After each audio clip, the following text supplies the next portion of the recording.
What's up with all these I'm quitting my 9 to 5 videos that have been popping up on my timeline? I know I can be the only one who's been seeing those videos. So what is it about, y'all? I mean, granted, I think people are tired, you know? What we're seeing is that there is this fatigue to putting long hours to keep up the same energy when you're not getting as much in return. And I think COVID 19 really intensified those feelings that people had been having and that people were suppressing for as long as they could. But being going through a pandemic, surviving a pandemic, and being where we're at right now, people are just like reconsidering everything. And can we blame them for that? No, we can't. Now, is a 9 to 5 for everybody? No, it's not. Just like anything in life is not for everybody, right? But I think there's this shift that's happening where so many people are having the conversations and people are willing to consider other options because it's a mindset shift, right? Like we grew up seeing our parents, people around us in our community. This is what we're advised to do. This is what we're told.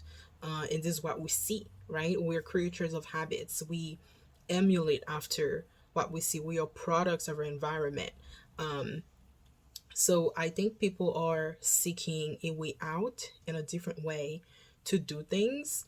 Now, as much as the 9 to 5 work setting is not for everyone, it is the chosen path for a lot of people.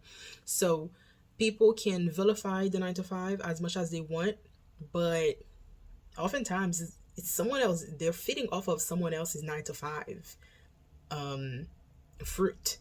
So it's like, yes, we can criticize it, but it works for some people. They like it, they don't mind it.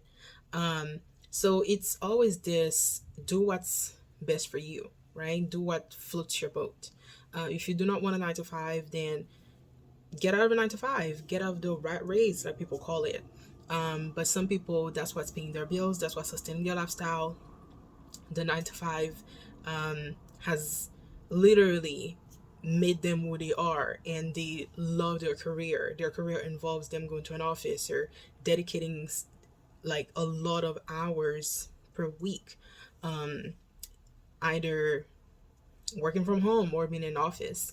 But sometimes, as much as it sounds crazy to say, the 9 to 5 just might be the freedom that some people are seeking. Why? Because I don't think people talk enough about how much work it takes to do your own thing. Yes, at least you'll be putting the long hours towards your own dreams. Yes, you'll be putting the long hours towards building something for yourself. But there's a cushion, a safety net that gets taken from under you that you have to secure, right? When it comes to your own health care, when it comes to certain benefits or whatnot. And there's a reason why when it comes to entrepreneurship, so many people fail, because it is a process that you can get success overnight, but it can also take time.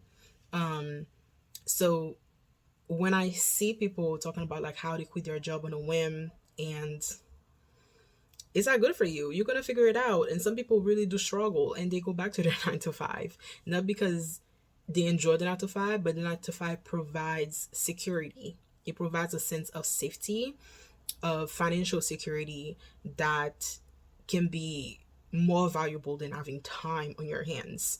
So for me, when I hear those conversations and when I see that the algorithm is picking up something and people are tuning in and they're paying attention, I always do this exercise of figuring out what's for who, and understanding that there is no great option, that there is not the ultimate route that everybody should take.